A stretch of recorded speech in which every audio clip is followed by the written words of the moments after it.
Morning everyone, welcome to our live stream on Xero common errors. We're just going to wait for everyone to connect. Just one moment.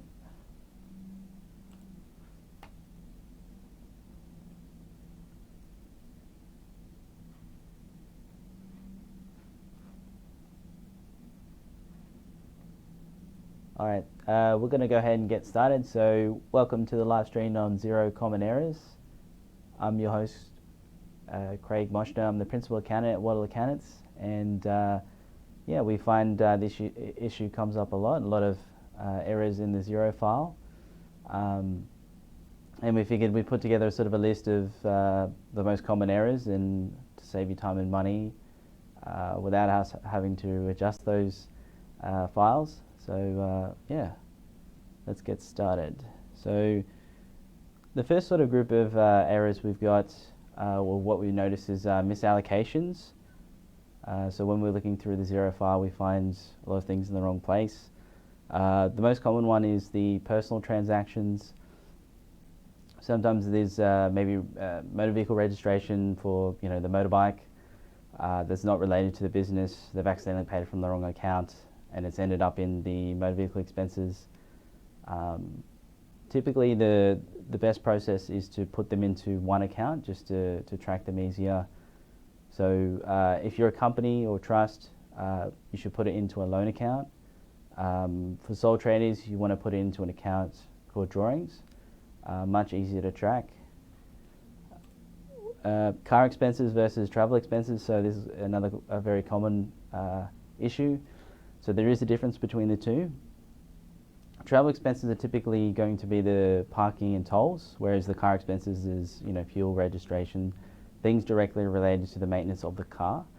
So there's a reason for that, because it is reported separately in the tax return and you need to separate it. And it sort of leads into the next reason to separate the car expenses, because sometimes clients will use the car for private and business use. It makes it much easier to apportion the private use out. Also, sometimes there's multiple vehicles. Some are 100% work related, some are maybe 20% work related. So in the situations like that, you could separate a separate fuel account for that. Maybe you got like a different business card. You can just track that separately with a different account. Just makes it easier to apportion that. Otherwise, you've got your total fuel account and how much of that is for vehicle 1 versus vehicle 2. You can do a reasonable estimate, but it's much easier just to track separately. Another misallocations is materials versus purchases. So especially some tradesmen, the difference between the two. So maybe like they're buying in bulk, and maybe they're putting it in their factory or storage for another job or another time, especially if it's a big job. So the difference between the two is typically materials is something that's consumed immediately and it's not really related to completing that job, sort of incidental. Purchase is more about maybe they're installing pipes, and pipes is the purchase. So that is separate. That is reported separately in the tax return. So you just need to split that out. Next one is non-GST items. So we, for some reason, see this a lot where, especially with car loans. So the car loan is coded as an expense, which is not. It's just a payment of a loan. And sometimes, actually a lot of the times, GST for some reason is on that, and there's no GST on a loan repayment. And that's just loans in general. Sometimes they've accidentally selected the GST code and it's picked it up.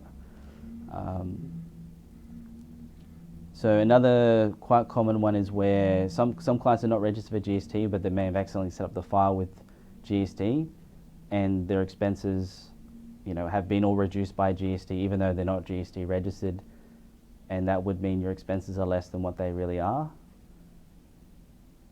With rent, so some clients are working from home, or their business is operating from home, and will claim a portion of their residential rent. Residential rent is GST free, so you just got to be careful of that one. Splitting ATO payments. Some clients will code the GST payment as an expense. It's just another payment of a liability, so it needs to go into the GST account. And also if you have employees and you're paying withholding tax, you want to pay that to the withholding tax account, so you just need to split it. So there's a feature to be able to split out the payment, because you'll make one payment, but you need to split them in their respective accounts. So then the next sort of biggest issue is the bank not reconciling. So the golden rule here is, when you are doing your bookkeeping, especially yourself, is to have the actual physical bank statement and compare it to the Xero file when you start and when you finish. And it just prevents any issues. So if you pick up the job, when you start to enter in the transactions, and then you get to the end and it doesn't match, you know where the issue is. It's in that time period that you've just sat down and tried to enter transactions. If you're unable to do it, you can always reach out maybe to us. We can come in and help you fix the problem.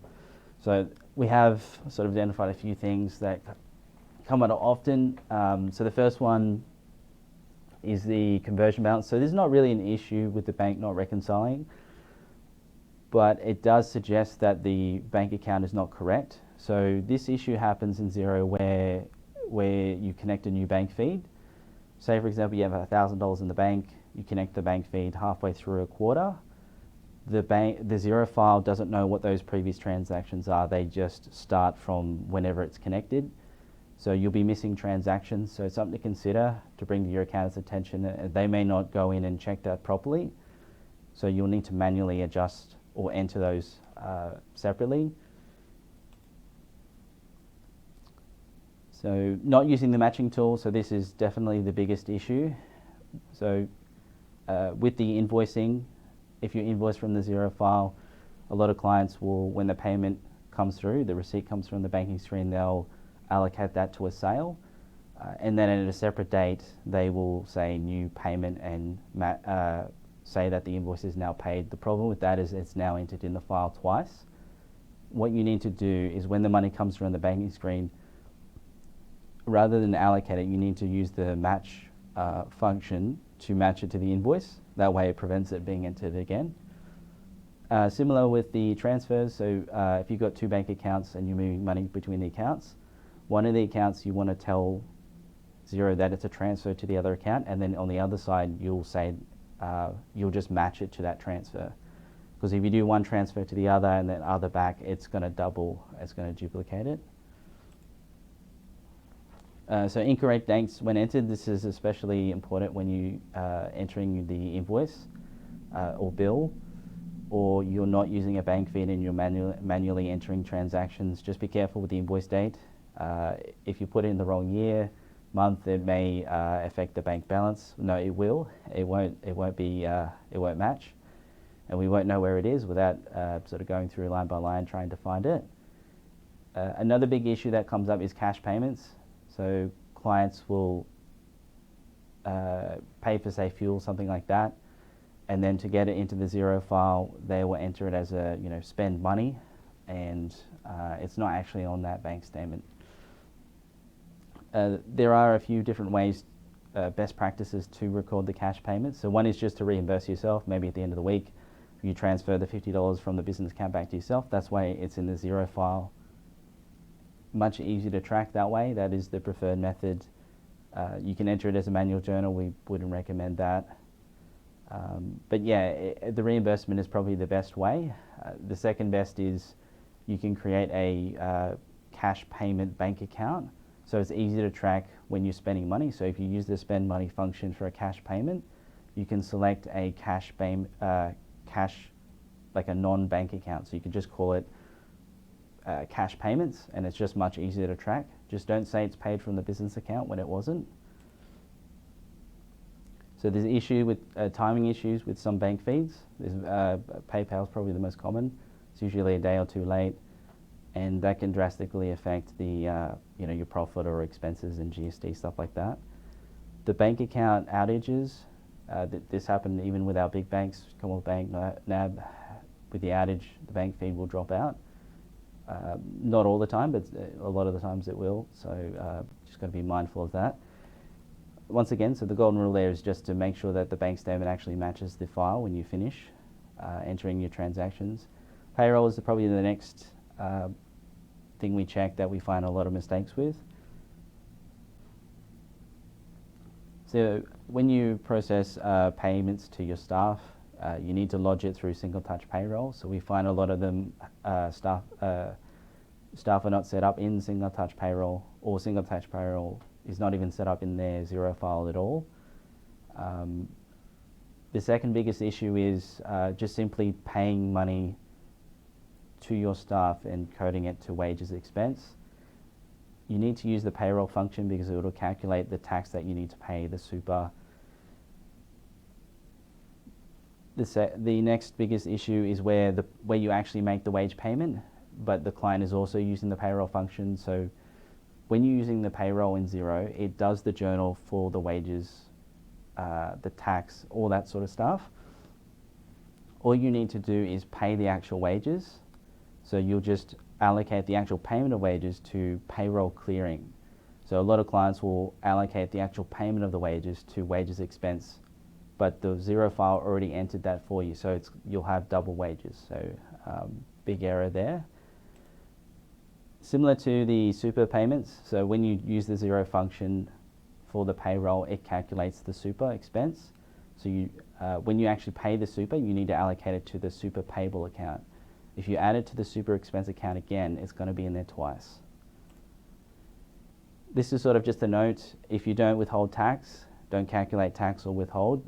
For example, using the Xero payroll function, you won't be entitled to a deduction on your wages expense.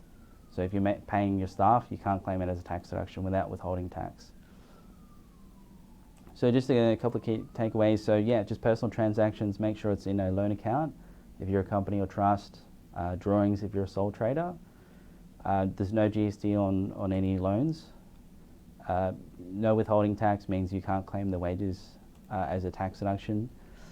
And very important, check the actual bank statement matches Xero, so you can go into Xero and run the balance sheet or the bank report, and it will show you what Xero says it is, and then you look at the actual statement and they should match. So if they don't, maybe reach out to us or look it over again. So how can we help? You can hire our bookkeepers. We'll fix the file with you. So it's a one-on-one Zoom or Teams meeting. You get the instant feedback. So if you're making the same mistake or it's something you missed when you're going through some training on how to use Xero. But yeah, if you've got any questions, maybe feel free to put it in the chat box. Maybe something maybe an issue with your file.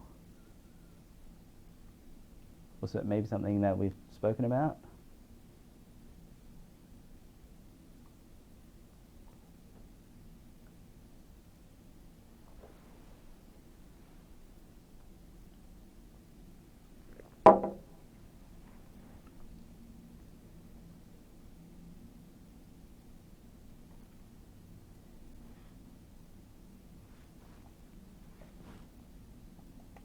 So the Xero, if there's something wrong with your Xero file, like even if it's not related to the bank, we are available to help out.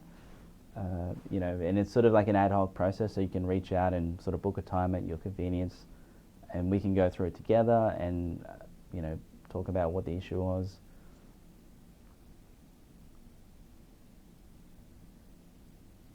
All right, seems like we've got no questions, so